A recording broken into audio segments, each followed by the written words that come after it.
Hi, everyone. It's Matt Johnson here with Jeff Cohn with Elite Real Estate Systems. And this is a special live Google Hangout on the roadmap, how to build a dominant real estate team without Rainmaker agents. So let's bring in Jeff. Jeff, how's it going today? Hey, really good, Matt. I'm looking forward to talking today a little bit more in depth. I know a lot of people watched that Jeff Manson hangout that I was in and have reached out to me and asked me to get a little bit more in depth in the CLAPS acronym. So I'm looking forward to talking about the roadmap and the CLAPS acronym here. Yeah, and if anyone hasn't seen that particular hangout or that episode of Keeping It Real, it is posted on our website, eliterealestatesystems.com, so you can get some of the foundation and information, because we're going to go a lot deeper. So we're going to start off, and I want to jump right in, and let's get into the roadmap in terms of what an agent does to go from being a solo agent, even a Rainmaker agent, to being a dominant team leader. Yeah, great question. And I think the answer on this question is not going to be applicable to every single team and every single agent out there. I will go through kind of a classic roadmap or traditional roadmap, if you will. But of course, you need to cater it to your market and to the demographic that you serve. So first and foremost, an agent needs to become the best at their trade. So first, you got to know how to do it before you're going to lead and teach others how to do it. So I went from getting licensed in 2006 at 25 years old to essentially waiting about 4 or 5 years before really pushing the team concept. And I became the best agent I could be. I got up to the point where I was averaging around 80 to 90 transactions a year on my own with a transaction coordinator. And I wanted to learn how to work buyers. I wanted to learn how to work sellers. I wanted to work different demographics, different price points. And just essentially become a professional at my trade before I tried to build a team around me. And I think that's going to be the first step for anybody watching this today. Okay. So let's assume that they've taken that step. They know that they want to get over that hump or get into that transition mode of building a team around them. So what's their first key hire or their first key step in terms of building that team? First and foremost, it's going to be a transaction coordinator. And I've talked to lots of top agents across the country, a lot of even single Rainmakers, and none of them are going to argue with that. Now, what a transaction coordinator actually is and what they do can be extremely different depending on the agent and what responsibilities they want to put on their TC. It's my recommendation that your transaction coordinator does anything and everything that you can hire out. So essentially, it's extreme leverage. So any activity that you find that you're doing that's worth less per hour than what you're making in this year, you should be outsourcing it, in my opinion. Gotcha. So, okay, so they get their transaction coordinator hired. They're taking all the income generating activities off their shoulders. What's the next step? Yep. So your next step, that you've leveraged that piece, you're starting to generate more business than you can work on your own. And you find that you're turning business away, both on the buy and sell side. You're too good to work the business because either the client's going to take too much of your time, or it's an area you don't serve or you don't serve anymore because you're so busy with other individuals. This is a time where you're needing to add buyer's agents. You're needing to add some more people to your team to be able to turn those leads over to someone that's willing to work them instead of just losing the money altogether, and instead of referring them out to someone else within your brokerage at a smaller commission fee or split. Okay. Now, how do you know, what's the dividing line, or how do you know when you should be adding more buyer's agents? Well, for me personally, it had to do with leads. So we got set up early on with a lead system called Boomtown, which a lot of people are familiar with. And from day one, we were averaging 300 leads a month. And so right out of the gate, we added 5 or 6 agents. And as teams grow a little slower than that, I would say the average team probably doesn't add people that fast. I would recommend that they add 1 agent every 30 leads. Okay. Now, why is that? Typically, I talk to teams about leading with leads, and it's similar to lead with revenue. And what I mean by that is if you want to ensure that you have the best conversion ratio, meaning you're not giving them 100 leads and then they're just cherry picking 2 sales, we found the sweet spot's about 30 leads. And these are unscrubbed leads. So these are just miscellaneous people that share their contact information from multiple different advertising vehicles, which we can get into in depth here in a little bit. But I found that if I gave someone on my team 30 leads, or I gave them 60 leads, they would end up converting at about they'd convert the 30 leads at a 3% conversion ratio. They'd convert the 60 leads at a 1.5% conversion ratio. And so they'd essentially get the same results from twice as many leads. And so what we found, Matt, was that they were essentially just cherry picking. They weren't working any harder. They were actually working not as hard to convert the same amount of business. And so I figured, why give them so many extra leads and make their job easier? Let's keep them honest. Let's send them 30 leads a month. And on our team, we expect them to sell one house every 30 leads that we give them. Okay. So in other words, you're generating leads and you scale up your buyer's agent staff only as you can give each additional agent 30 leads. Absolutely. A month, and hold them accountable to actually follow up and follow up on leads correctly. And there's a lot of different value that a team can provide. I think leads is a huge piece of value. A lot of agents, especially newer agents, aren't confident with creating their own leads.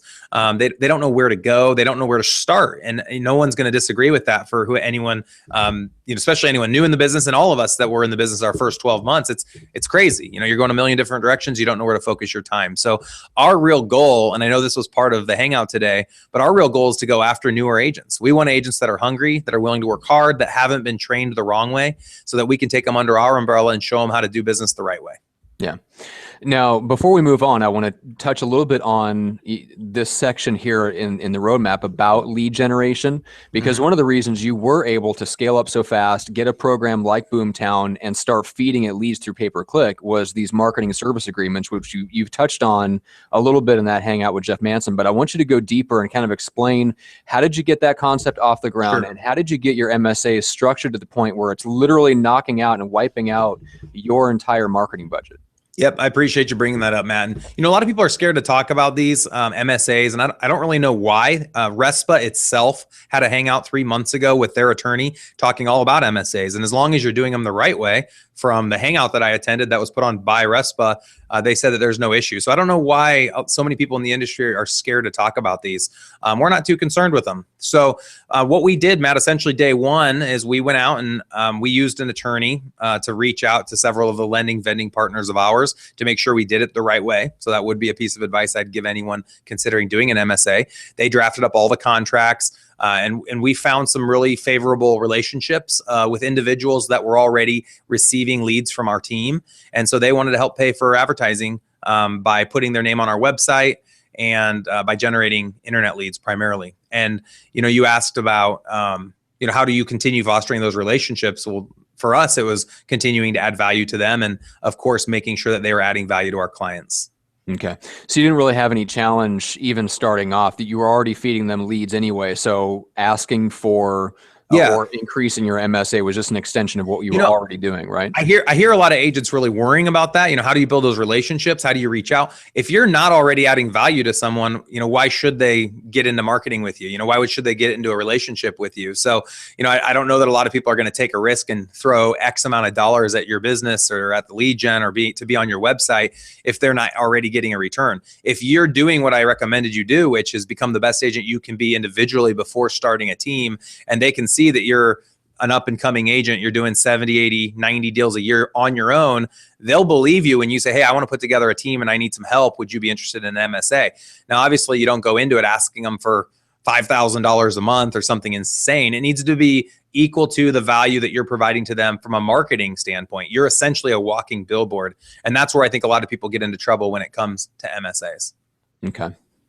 All right. So that's part of mastering that lead generation piece. And then you start scaling up. As you scale up your lead generation, you scale up your buyer's agents to match. Now, what's the next step after that in terms of building out your team?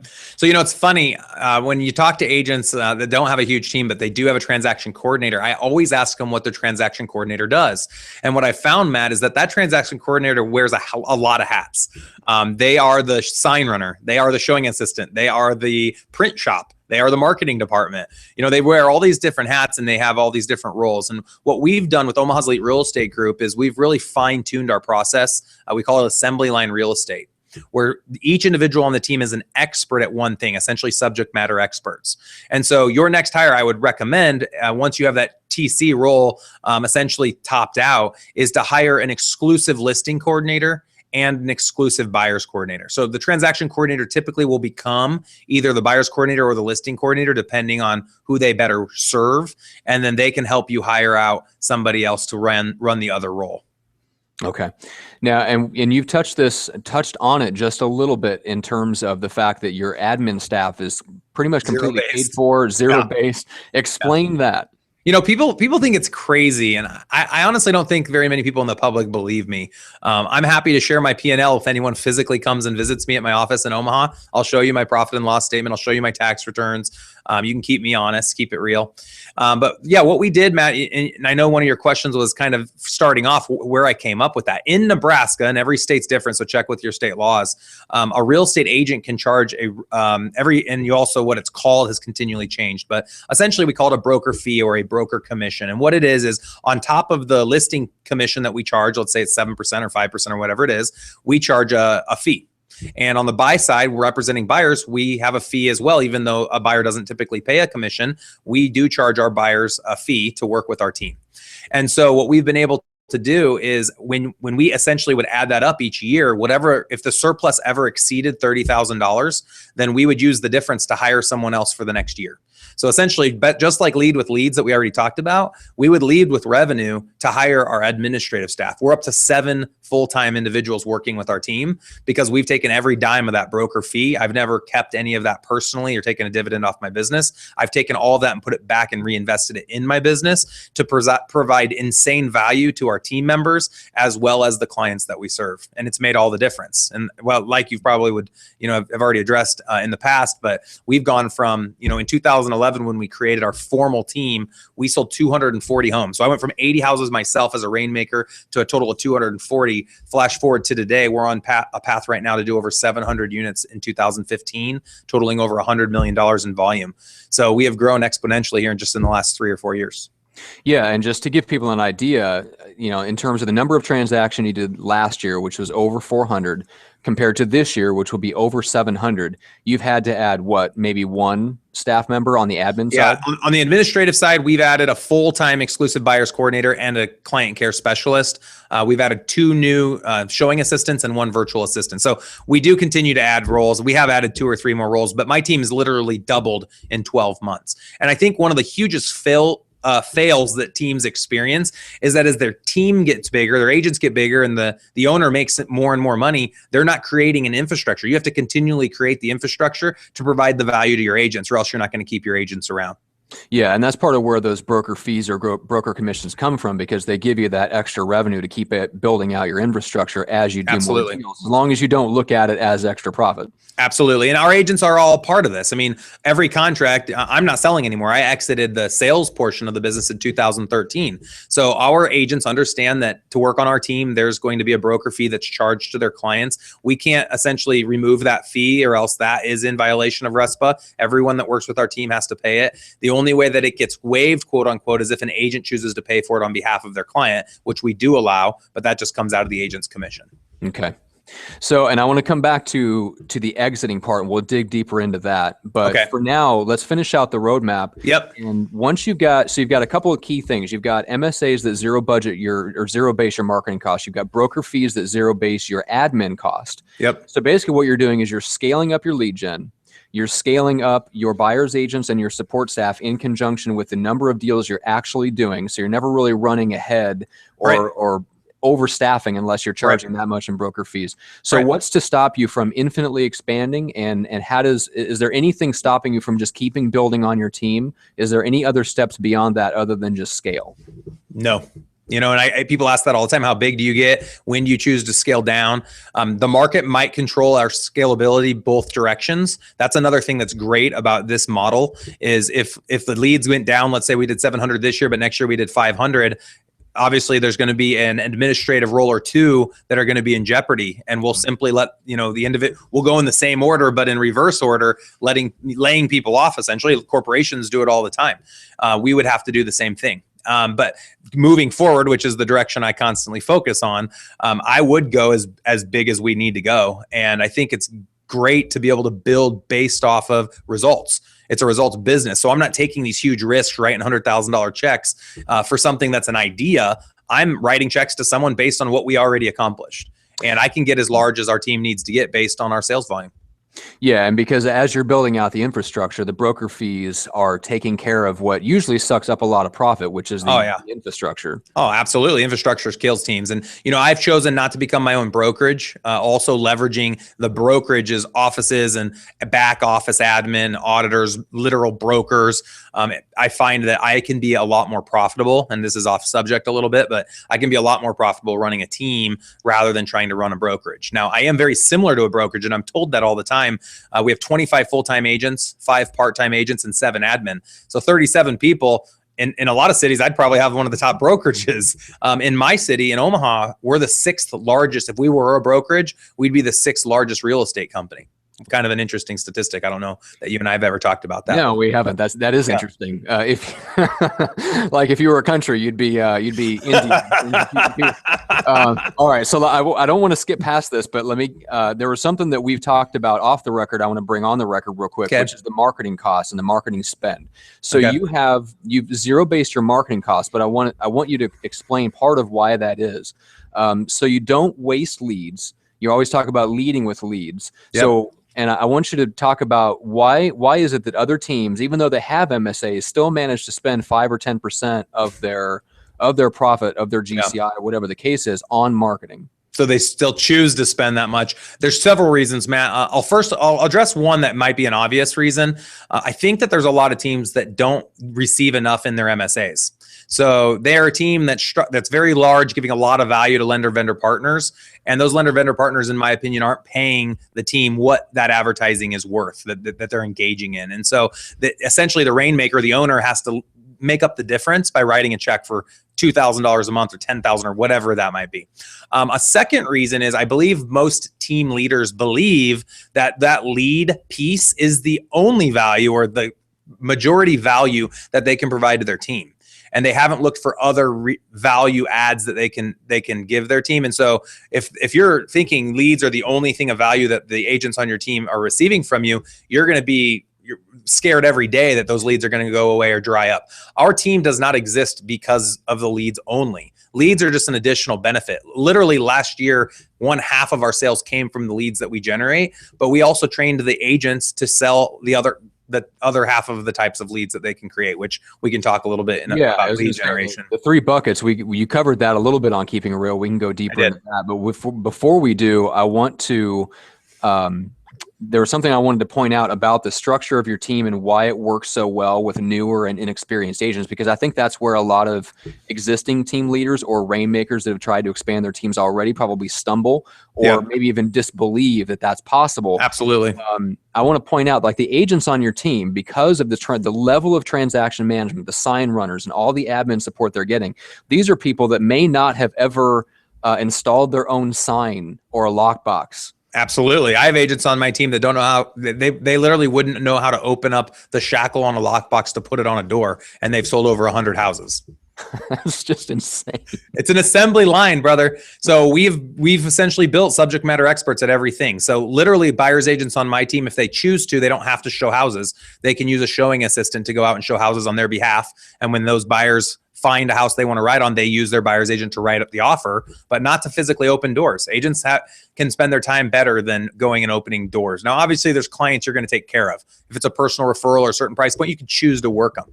But eventually, you should exit from working with buyers altogether, in my opinion, and focus on listings. There's a way greater ROI on listings, and most agents won't disagree in most markets on that. But getting back to that map, because I know a lot of people are here for that.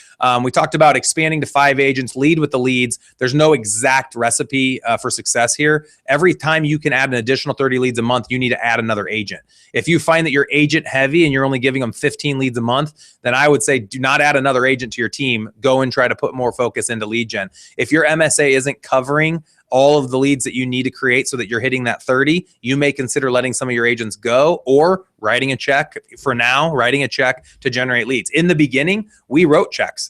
Today I'm this fancy agent not having to spend money and zero basing everything. Trust me, I went through a lot of spending money. I went through a lot of striking checks to get to where we are today, guys. So don't be afraid to take that responsibility on yourself. As the team leader, you look at it as part of your role. Absolutely. I have X number of agents, therefore it's my responsibility to set up the systems to bring in X number of leads. Yep. So what I did, Matt, let's go back. We're in 2010, 2011. I knew I wanted to exit my business 100%. I knew I wanted to create a mega team. And I actually created a team before Omaha's Elite Real Estate Group called the Cone Team. And I thought people were just going to come, like the good old Field of Dreams adage by Kevin Costner or whatever. It's if you build it, they will come. I just thought that would happen. I'm this awesome agent. Come join my team. Well, I didn't know what to provide to those people. So I really took a hard look at what I would want if I were an agent, or if I were a new agent, what value add could I provide? And I started building that out. And so taking you through a few of those things, we talked about showing assistance. All of our agents get a calling assistant for free through thousandcallsaday.com. So everyone has a calling assistant in the Philippines, helping scrub their lists, helping them convert at a higher level with not only the leads I'm giving them, but also the leads that they're creating on their own. Everyone on my team literally never touches paperwork once a transaction executes on the buy side or once a listing is signed on the listing side. All the paperwork's handled post-execution of a listing or post-execution of a buy-side contract by my admin staff. No one touches signs. No one touches lockboxes. No one touches flyers. No one touches marketing. All of that's handled by my team. And so all the time when I'm sharing this with people nationally, they're like, well, how do you afford it? We already talked about it. It's broker fees. We charge a broker fee to cover it. If you don't have a broker fee or you're not allowed to charge a broker fee in your market, that's okay. Take a percentage of your gross revenue and put it towards all these administrative roles, because you'll find in the long run, if you build an infrastructure that provides extreme value and extreme accountability to your team, you will be more successful for it. The more money you spend, the more money you make is the old adage that I believe in. Mm-hmm. And I know of an agent who went on to found a super team and eventually exited his business, who it was in the Midwest, so his average price point was fairly low, but anything that was under, I think he said 250 or 300,000, which is kind of hitting the low end of the luxury market where he was at, he would charge 8% commission to offset that. I mean, he flat out told them, look, if you're listing under X price, I charge 8% commission. It's funny you bring that up, Matt, because the reason our broker fees went to where they are, and I don't feel comfortable sharing that publicly, but I would if you come and visit me in person. And at the end, I'll probably invite you to our 12-hour workshop. But essentially what we found was our agents were consistently charging 6%. And in our market, a lot of the top agents are getting 7%. And so one day we had our meeting with our team, and I said, guys, today we're going to start charging X on the transaction or on the broker fee on the listing side, because you're not getting 7% often enough.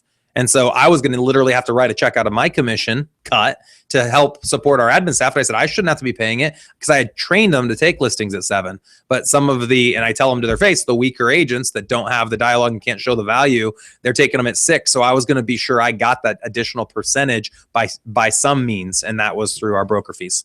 Yeah, and there's no way. It really does come down to agent training, because with a team like that and the services you provide, there's no way you can't prove the 7% is worth absolutely that for all the value they're getting. Yep. But let's go back and let's finish out the roadmap. And I want you to talk about what I would think most people look at, and what I've seen from other agents around the country as being the most difficult transition, which is you're a top Rainmaker, and now you have some buyer's agents. Let's say you have a team of 5, and probably the most difficult transition is starting to pull yourself out of the list side and replacing yourself with people going in and actually doing the listing presentations or becoming a listing specialist on your team. How were you able to make that transition? Yep. Great question, Matt. There's several factors with that. Most Rainmakers are high D, high I's going to the disc test, alpha male, alpha female personalities. And I think it's really hard to allow other people to do something that we know we're the best at. First, addressing that, I found that if I trained people to do the things that I did the same exact way, following the same process, even though it wasn't the same human being at the presentation or meeting with a buyer, they were able to get very, very similar results. So maybe they weren't closing at a 90% listing level, presentation to listing signed level, but they were returning at a 70%. So yeah, I took a little bit of a hit, maybe a 15, 18% hit on how many listings we secured, but now all of my time was freed up to build my business instead of working on my business. And I took that exact same approach. When I exited working with buyers, I knew that when I turned all of my buyer business over to other agents, they weren't going to convert as many of those buyer leads that I could have converted on my own. But I also knew that by leveraging them and taking the time and putting that time essentially into all the other areas of my business that I believe needed time and needed my energy and focus, I thought that the results would be there. So it was an experiment for us. I wasn't 100% confident it would play out the way it has played out. And I'll give a lot of the credit to the time and age that we live. The technology is insane, and I've done a very good job, I believe, at leveraging all of our agents' time and effort with technology. I'll also give credit to the market. I got licensed in 06 when the market was tanking. 07, 08, 09, it got worse and worse and worse. I learned the trade more and more and more and spent my time with that. And then in 2011, 2012, when everything starts getting better, that's when my team's rocking full speed 25 agents. So, let's give credit where credit is due. I think some of the success has been just by timing, and a lot of, Bill Gates mentions his success was timing as well. Yeah, rising tide lifts all boats. Exactly. A couple other roles that I want to make sure we mention before we move on. Going into the Success Manager role. So when I chose to exit the buy-side business in 2011-ish, I got out of working with buyers and just focused on listings. I ran 2011 through 2013 just focusing on listings and giving all my buyer business over to my team. In 2013, I exited 100% and I became the team success coach. So for 12 months, I had a one-on-one meeting every single week with each of my agents individually. And at the time, we had about 10 to 12 agents. And so I was providing them with extreme accountability, extreme focus, extreme training, and making sure that they became me. That's how I looked at it was, hey, I need to have 12 Jeffs running around, because if they weren't me, they weren't going to have the success that I need to have. And I had a huge control mindset. And I know a lot of people are going to have that same challenge as they add people. And eventually I found that one or two of my agents stepped up and were great leaders and rainmakers on my team. And I offered them a salary position in addition to selling a part-time salary position to become success coaches. So as your team gets big enough where you can no longer be the success coach, and you can hire someone from within or someone from outside your team to essentially hold your agents accountable. They're also the go-to for any questions or concerns surrounding everything and anything in real estate. They essentially serve as our broker, the broker of our team. They're not a broker. We have a legal broker for legal questions, but outside of the legal questions, they essentially serve as the manager of the team. And that role essentially released me altogether from anything surrounding Omaha's Elite. So I tell people on a national level, I continually tell people in podcasts that I could 100% exit my business today. And everyone calls me out on this and says that that's not possible. I lived in Hawaii for 6 weeks over December and January and never talked to my team. I wasn't touching base with them every day or every week. I was gone for 6 weeks. And our team, while I was away, sold like 75 houses. So I do not need to work on the team. So why am I still around? A lot of people are like, why are you there? Because I'm obsessed with building real estate teams. That's what I love. That's where my passion is. And Matt, as you already know, Elite Real Estate Systems was created to provide coaching, training, mentoring, as well as expansion teams. Yep. Yeah, and we'll cover a little bit of that. There's a couple things I wanted to get to. Number one was I think a lot of agents, especially Rainmaker agents, are going to struggle with what they perceive as the dip, which is where they're taking their income, adding buyers agents, maybe adding a listing coordinator, and then the massive drop when they shift out of taking the business themselves. So how did you deal with that? Did you go through a dip? No, that's a great question, Matt. Absolutely. I took a huge loss, and I'm just going to be honest about it. So Matt and I actually had a chance to talk a little bit about this before the hangout today. And I think it's a fascinating question because that is, I would say, the number one concern. How do I build this team and exit my business if I'm a Rainmaker and I'm used to making $400,000 a year selling or $1 million a year selling? How am I going to get my team to a level where I'm making the same amount? And honestly, that's the goal. So the challenge, I believe, Matt, is that a lot of agents don't just live off the income they're making as a Rainmaker. They're living off the income they make as a Rainmaker and the income they're making off their team. But if you have the goal and you've set your sight at exiting your business, you need to just live off the income you're making as a real estate agent on your team and take all of that other income and invest it in something else. Because one day when you exit your business, you want to be able to live off of the income that your agents and your team is generating. And so when agents ask me, Jeff, what's the right time to exit my business? My answer always is, take the last 3 years of income you've made as an agent selling and take an average of those 3 years. And once the team is generating that much income to you, without your sales, that the team is generating that much income, you can exit. For me, it was $330,000. So in 2013, when I exited my business, I made $330,000, and my team, I could see in 2014 was going to make me at least $330,000. I made $225,000 off my team in 2013. So I exited the business knowing I was going to make at least $225,000, and the next year I made $450,000 in 2014. I netted $450,000. And that was with me not selling a house. Yeah, so you took a little bit of a step back in the sense that if you would have kept going full tilt, you could have made 650, 700,000, something like that year. So yeah, so arguably. So, and the point that I will continue to argue is, as a Rainmaker, you reach a point of diminishing returns in that most Rainmakers I see across the country average 80 to 100 transactions. None of them can do more than 150 transactions without a team. They might say they're a Rainmaker, but they have 15 people floating around them. The difference between a Rainmaker and an owner is the Rainmaker has to get up for work every day. The owner can sleep in and play golf all afternoon, and still there's things going on. So not to say that's what I do. I don't spend very much of my time playing. I'm working still. I'm just working smarter and not harder, and I'm getting way better results by not working in the business, but working on my business. So back to kind of the question, the challenge, back to the question of when does an agent exit the business? The challenge is an agent, in my opinion, I don't mean to get like on my soapbox here, but an agent needs to live the standard of life based on the income that they're generating. So if you're making 200 grand a year as a Rainmaker, 150 grand a year, live off of that income. Don't increase your style of living, your standard of living, because your team generated another 100,000. Don't take that 100 and go buy a Porsche or go buy a big, beautiful house. That wouldn't be wise if you're wanting to exit your business. Now, if you don't care and you want to spend all the money you make, awesome. But just know you're going to continue working in your business the rest of your life. And that's okay.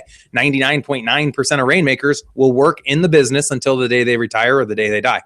And that just wasn't the life I wanted to live. I didn't think I'd be where I am today so fast. And that's part of the reason we're having a hangout about the roadmap, because I believe every agent in the market, every agent listening to this can double their sales every single year if they make the right choices, business choices with who they hire and the way that they run their team.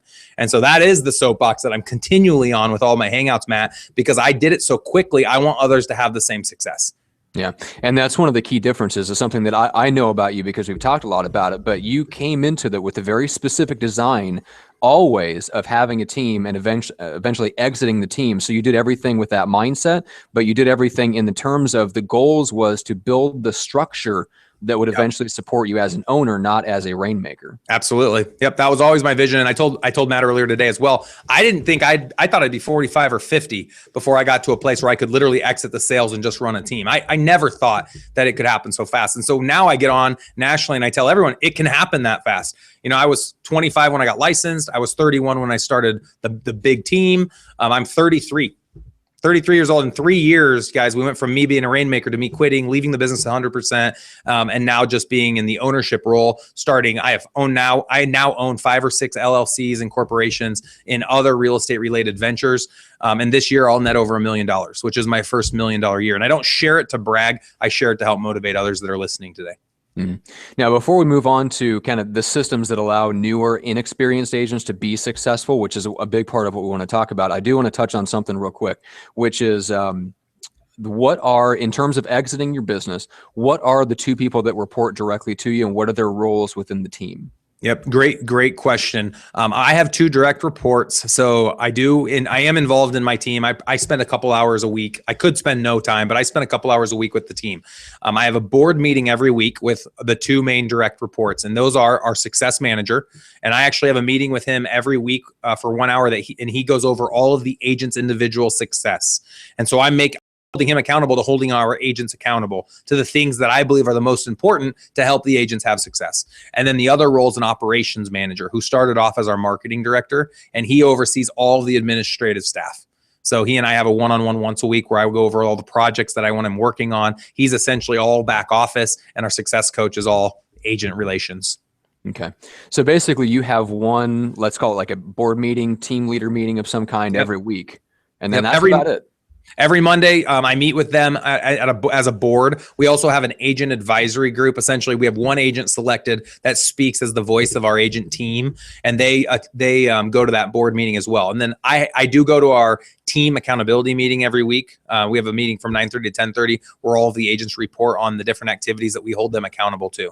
And then I have a one-on-one meeting every week with my success coach and with our operations manager, the same people that were at the board meeting, but it's more specific to just the role that they have. And it's just a one-on-one with them. Outside of that, I have no other affiliation or responsibilities within the team.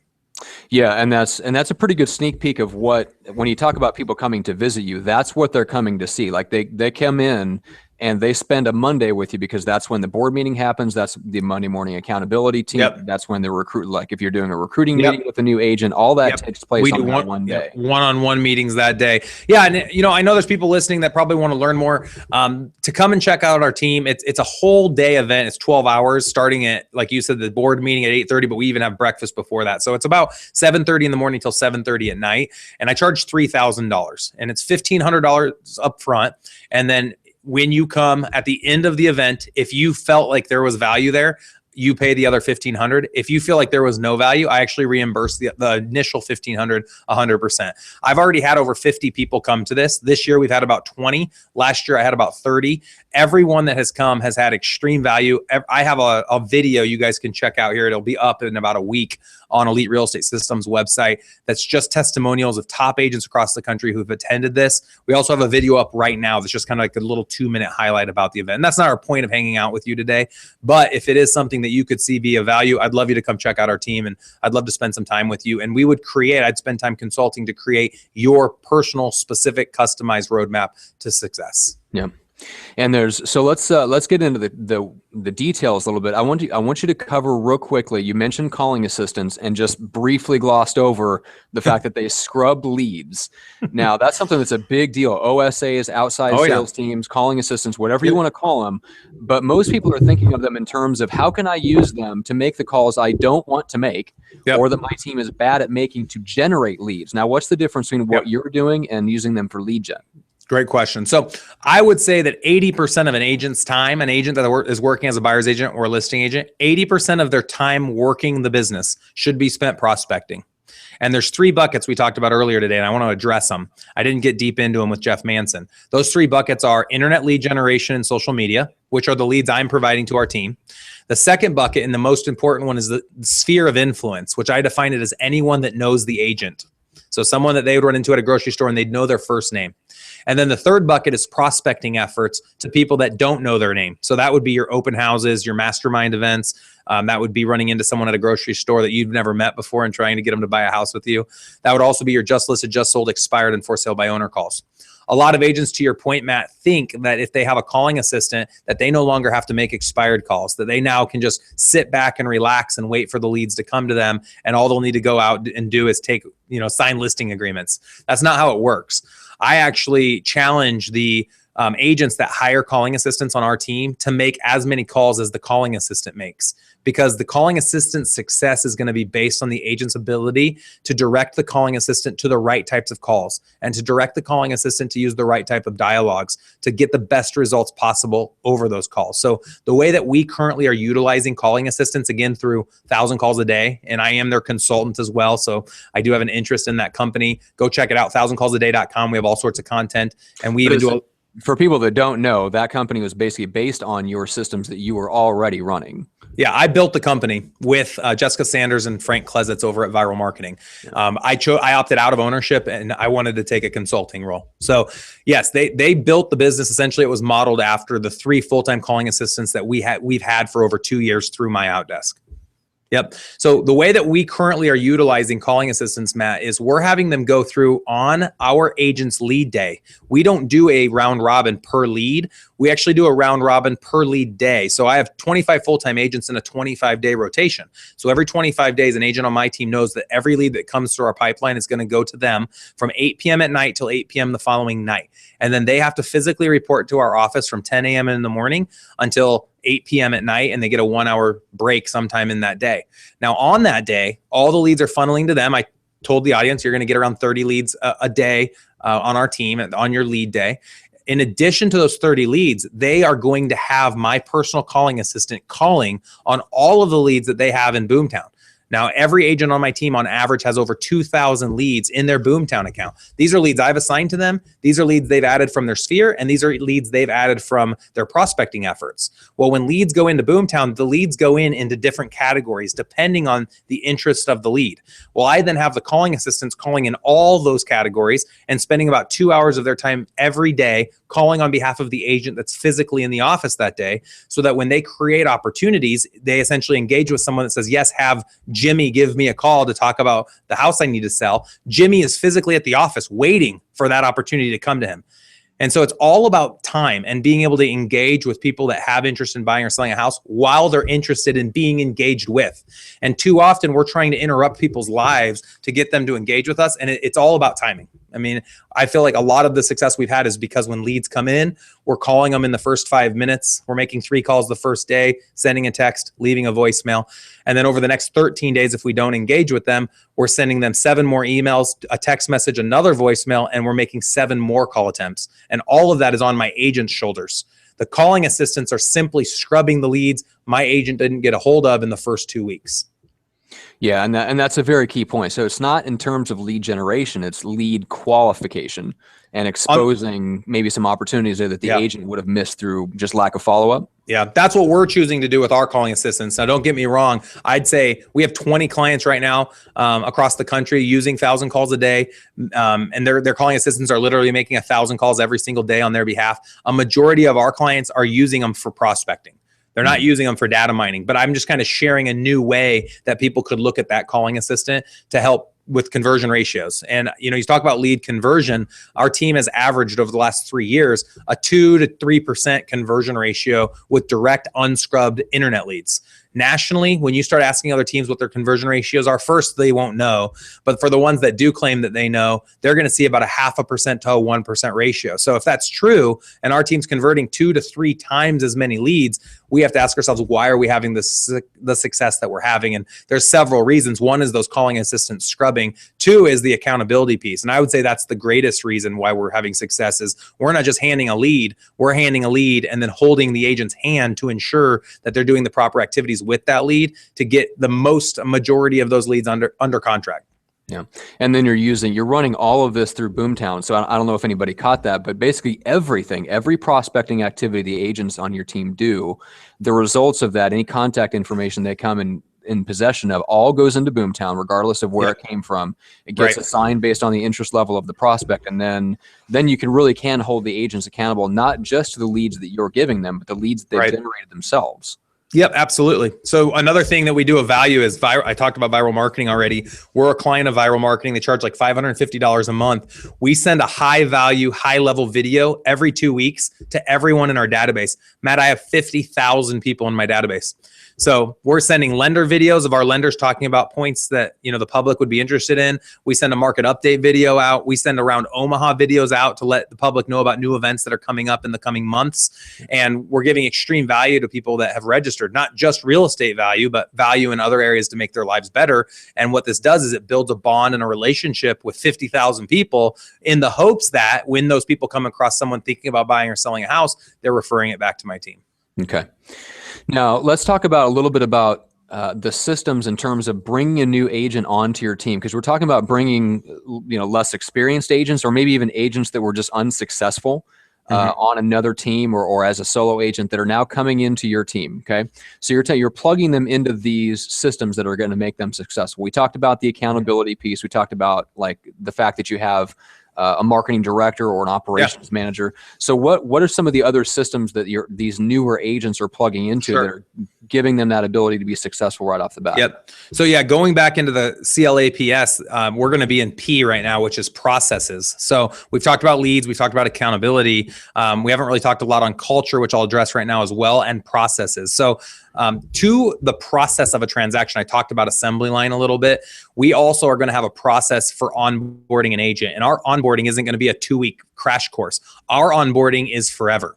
We're continually going to train and teach and help our agents grow. I myself, Matt, can have continued to grow even after exiting the business. I would say I'm 10 times better as an agent now if I were to get back in sell. Sometimes I'm dying to get back in and sell just because I'm so competitive, and I'd love to see how well I do now with the knowledge I have.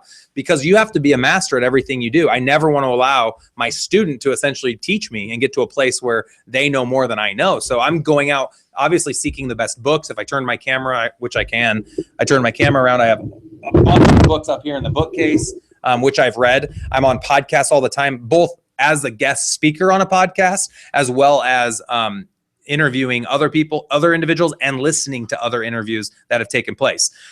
In addition, I'm doing mastermind groups. So I'm giving these as techniques as to how we can better ourselves. I'm then taking all of that knowledge and I'm giving it back to my team in the form of Friday trainings. So every Friday at 10 a.m., my whole group of 25 agents comes together and we train typically on 12 different topics. So we essentially have a 3-month training course that starts over, but we always introduce new trainings or one-time trainings on different topics that are most pertinent to our agent success. So that's part of our culture, is always getting better. We have a book club. Once a month, our team reads a book as a group and we come together for an hour and talk about that book. We've read tons of different books as a team. 5 Dysfunctions of a Team is a great one. The One Thing by Gary Keller, Millionaire Real Estate Agent, 7 Levels of Communication, How to Win Friends and Influence People. So just those are the books we've read this year. So just to rattle off a few. In addition to that, we have a Wednesday dialogue training and call blitz. I already said a successful agent is going to spend 80% of their time prospecting. I'm going to have an event every week with my entire team in which they're learning how to dialogue train. They're learning how to talk to individuals. They're always getting better at that. And they're spending 2 hours on the phones prospecting. And then they come together after that call blitz is over and everyone reports on the success that they had in that 2 hours. And I think that really sets us apart from other teams, just that 2 hours of dialogue training and call blitzes. But in terms of onboarding, we do have one-on-one time where they can spend with our success coach that's on his calendar available anytime an agent needs an extra hour to practice their list pres or an extra hour to go through a buyer contract or a closing document or seller net sheets or whatever the topic might be. We have assigned someone from our team who's responsible for doing that. And then the last thing that I would say is when an agent on our team is struggling in any area, we're finding that area they're struggling in based on numbers that we're tracking. So we can see based on the things we're holding our agents accountable to, which are prospecting calls, contacts, appointments they go on, executed contracts, floating contracts, which means it's not under contract, but they're negotiating, and new listings taken. We track that on a weekly basis. We've done it for 3 years. So like last year, we made 60,000 calls as a team. And we found it took 5 hours to have one sale. So it took 5 hours of prospecting to essentially get to a place where we could sell one property. Well, if you look at time, what your time's worth, that's a huge ROI. If you're averaging $2,500 per sale, that's $500 an hour. Yeah. I don't know what job out there pays that much money unless you're like CEO of a big corporation. So it's a huge return on investment. That's why I tell my agents, I'm like, I can prove through the matrix, we call it an agent accountability matrix, but I can prove through the matrix that their time's best spent in their prospecting efforts. So I've kind of gone down a rabbit hole and gone a couple different directions, but hopefully in some way that answer hit home with the agents that are listening. Yeah, well, I think so. There was a lot there. There's a couple of things I want to go a little bit deeper on, and partially just because, number one, I've sat in the team accountability meeting, and I want to point out to everybody that it's really cool to see, because when your agents come together once a week and they literally everyone out loud has to say their numbers covering those 5 areas that you mentioned. So everybody holds each other, even if you didn't have a success manager, just that weekly meeting where you have to say out loud your prospecting goals is going to be huge. To keep everybody on track. But after that portion is done, then you have kind of an open-ended, bring whatever questions, concerns you have. And you could sit back and not even run that portion of the meeting. You have agents in the room that are experienced enough to help the newer agents with whatever they're struggling with. And you've managed to create this culture where they do this voluntarily without any expectation of return. They just do it as if it was a regular office. There doesn't seem to be, and this dives into culture a little bit, but you've managed to create a team of people that are on paper independent contractors, but don't actually act like it. Yep. Nope. I totally agree. And I appreciate the compliment. That is what we've created. We are really big on not allowing negativity into the office and helping each other grow, celebrating the successes. If you read 5 Dysfunctions of a Team, we essentially we're implementing that book. So we read it as a team 3 years ago. We let about 3 or 4 individuals off the team over the course of 6 months because they were fitting into certain roles that were negative from the book, and they weren't changing their ways. And most people won't change. And so we're actually adopting Keller Williams model. They have a system that they use called Greenie Ready Brownie, which is essentially a 10-to-1 chart that shows where an agent's at in terms of their buy-in to a team, if they're hitting the goals, if they're exceeding their goals, if they have a positive attitude. And on this chart, it essentially ranks an agent. The agents you keep on your team are agents that are from a 6 to a 10. 6 is simply a positive attitude, but they're going to all the meetings and they're engaged, but they're not reaching the team's minimum expectation for sales. I'll keep that person on my team forever. So that goes a long ways. And some teams out there will say, well, if you don't sell this many houses, you're off the team. Good luck in that environment. That's just, you're creating an environment where you don't care about the agent. You just care about the results, and you have to care about both. And what we found is if we give an agent our time and our effort, and they see we care about their success, and it's not just about the money, and we continually are providing value and training them and sending them leads and having the coaching and having the one-on-ones, they have all come around to reaching the expectations on our team. And to be on my team, you have to sell 20 houses a year. So it's not a huge expectation, but I know on average, every unit sale our team has, I'm averaging about $1,000.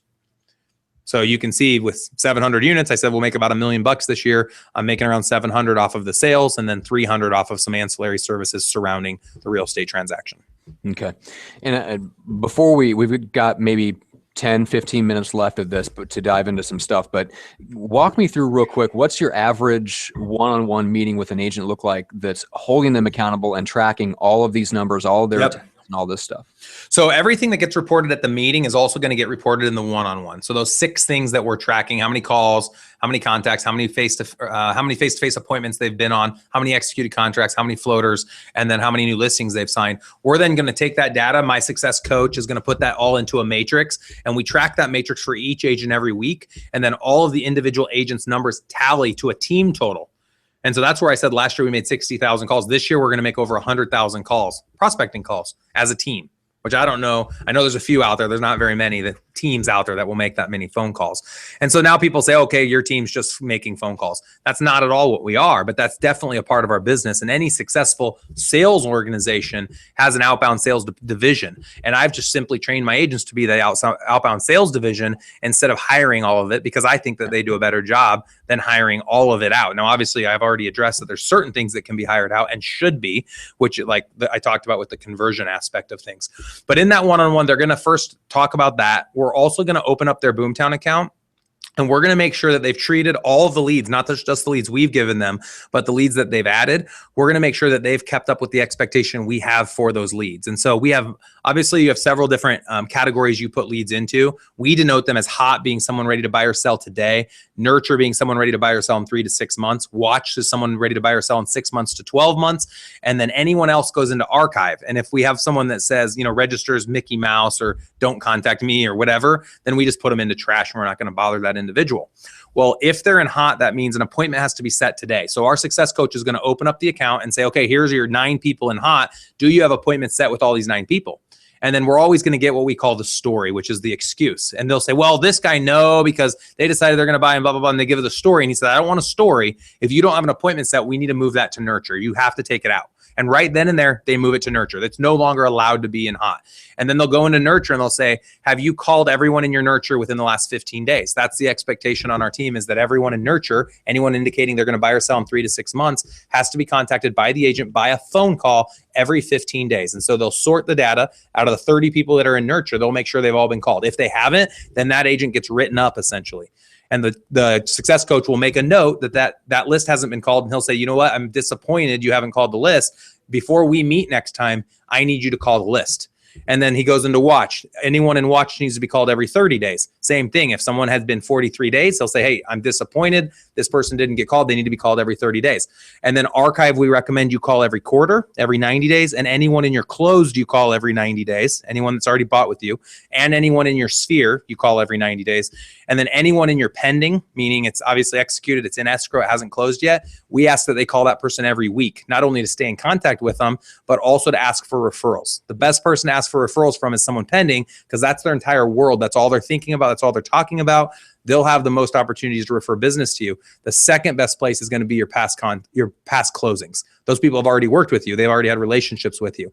Too often, Matt, agents focus, and sorry, I'm going down another rabbit hole, but agents focus too often on making money off the person they're calling, when we really should focus on building relationships of trust in which people know us, like us, and trust us, and feel comfortable and confident that they can refer their family and friends back to us. NAR came out with a stat last year that every human being comes in contact with 7 people a year with whom they can be influential to get that individual to send business back to them. So I don't care about Matt Johnson. When you buy your next condo, I don't care. Buy it with anybody. You don't need to buy it with my team. But what I would love from you, Matt, is that all the 7 people you come in contact this year in Omaha, that you refer them my way. That would mean way more to me.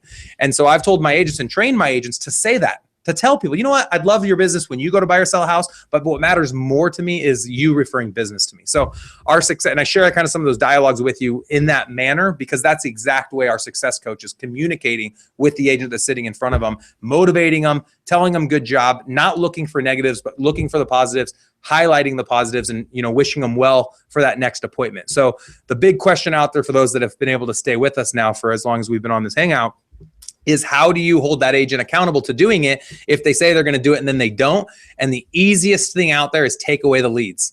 So if they come back a week later and they haven't done those activities, they lose the leads the next month. The next month in their rotation, they lose their opportunity to get the leads. Yeah. So to take 30 leads away from someone on our team is like taking away a sale, and taking away a sale is like taking away $2,500. So that's a pretty big sting for simply being too lazy to do the things that they know will help them be successful. And like you mentioned, there's a huge buy-in from our team. The agents believe that the things we're holding them accountable to are helping them have success, because the agents that are having success are doing the things we've asked them to do. And so no one's mad at us. Everyone understands that we understand the culture. We're a culture of success. We're Omaha's elite real estate group for this reason. And the agents want to be held accountable. The agents we lose from our team, and you talk about attrition, the agents we lose are agents that don't want to be held accountable. They don't want to work hard. They don't want to call 100 people. They don't want to be held to this standard. And guess what, Matt? I am ecstatic to see those people leave, because I can't stand looking at their faces. I don't want to be around an agent that doesn't want to be successful. It's a waste of everybody's time. Don't even be in the business if you don't want to have success. So yeah, but it does. The fact that's the expectations coming in, which is completely different from most teams and definitely from most brokerages, that does eliminate a lot of those high independence, low motivation people from coming in the first place, which I think is where a lot of that attrition comes from a team. Is they're willing to take on somebody that talks a big game, but they don't really understand, or they really don't believe the expectations are going to be upheld.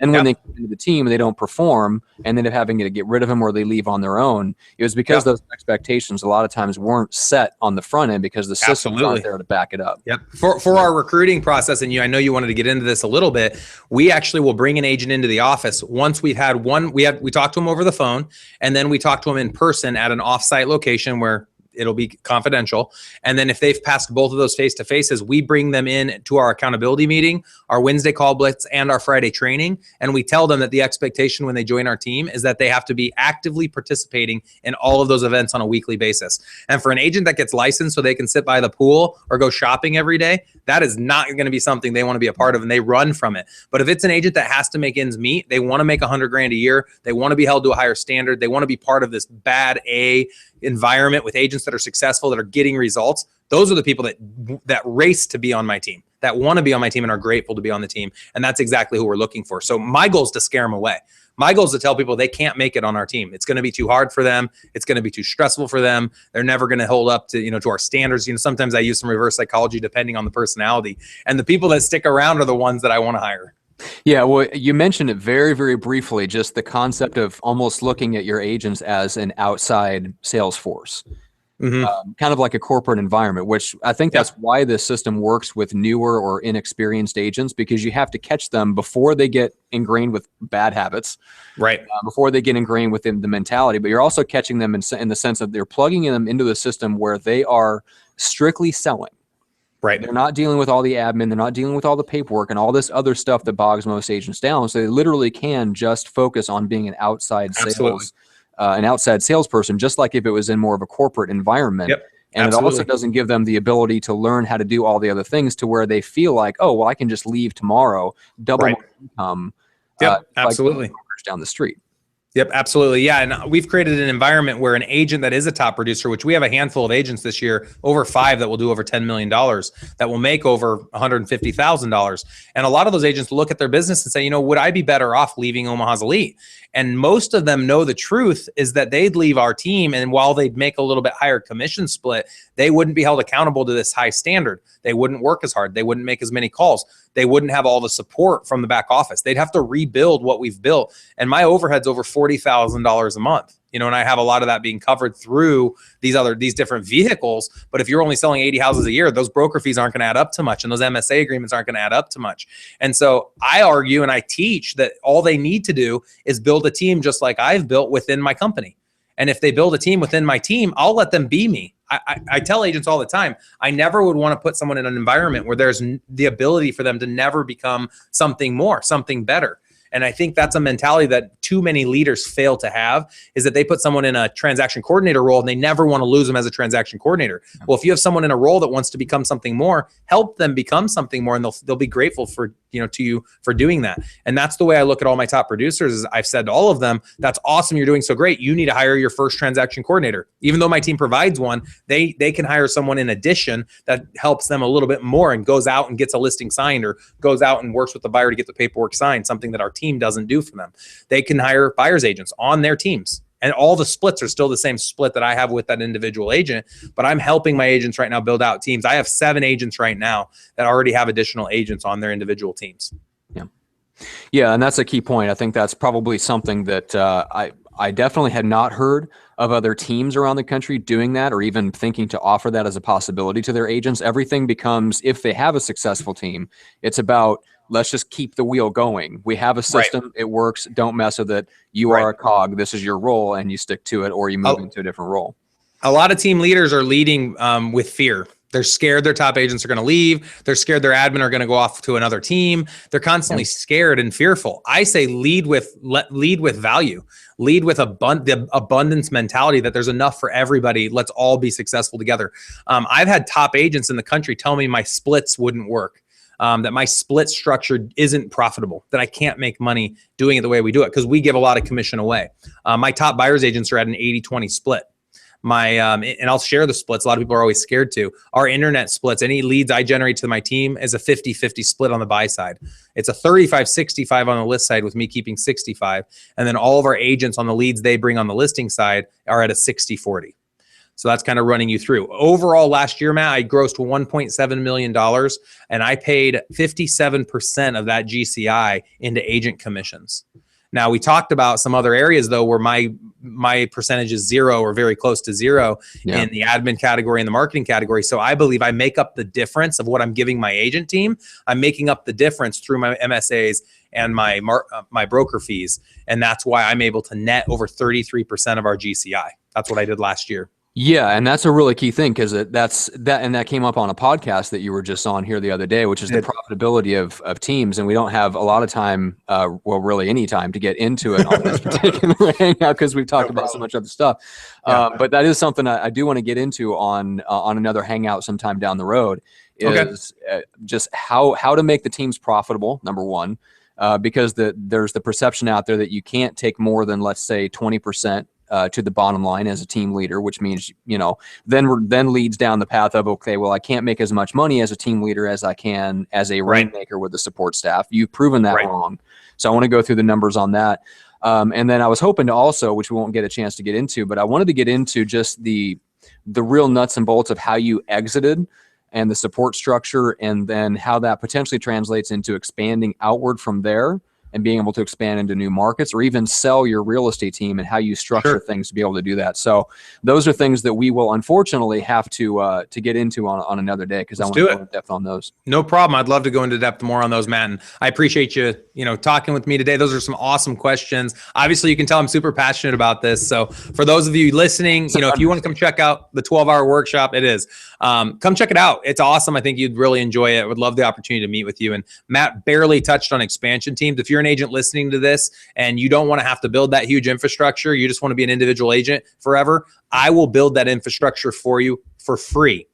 So if you want to learn more about that, reach out to me and I'll explain to you the details. Yeah, and you can find out more about not just the expansion, but the services that they can provide to agents, whether you're a newer agent that wants to join the team remotely, or whether you're an existing agent, maybe you even have a small team, but there's an opportunity there to partner with Elite Real Estate Systems to kind of jumpstart and get that process going. to where you can just be a satellite team leader. And so it's really, there's a couple of different ways that you can work with Elite Real Estate Systems to end up eventually owning your own team, having agents underneath you, exit the business. We can talk about more about that, but there's some more information on eliterealestatesystems.com. So check that out. And then there's a special page on that site for all the stuff, Jeff, that you use in your team and have built up, like all the tools that you've used over the years. So talk a little bit about that. Yeah. So a lot of people have come to me, and, I get calls and texts and Facebook messages and all this stuff, which is awesome. So if you want to reach out to me, I'd love to, be your friend and hang out and whatever. But people always want to know, what are the tools that have helped us get to where we are? So I mentioned Boomtown, but I created a spot on the Elite Real Estate Systems site. It's called Real Estate Tools and Services. So if you go out to eliterealestatesystems.com, you click on that link, it'll take you through all the different companies that we're currently working with that have helped us get to the level we're at today. And we'd ask that you just go through and you can sign up for demos from our site and find out more information. So we have Boomtown, 1,000 calls a day. We have an IVR, essentially, which is our 1-800 number. We have viral marketing is on the list, and I talked about viral a little bit ago. We also have a gentleman who posts houses for us to Craigslist every day. We post over 100 houses a day to Craigslist, and then we use Vulcan 7 and Mojo as our dialing solution. So great links, great companies. These are the companies that have been referred to by other top agents across the country. They're definitely professional businesses that have helped take us to the next level. Again, using that technology piece, which I mentioned earlier on in the Hangout. Yeah. So for anyone watching, be sure just to check that out, eliterealestatesystems.com. Everything about the consulting workshop, the expansion, the tools and services that Jeff uses in the team here in Omaha is all up there. So go ahead and check that out. Other than that, I think that's it. We probably need to wrap it up. Otherwise, run right over. Absolutely. Thank you, Matt. I really appreciate it, man. It was fun. All right. Take care, guys. All right.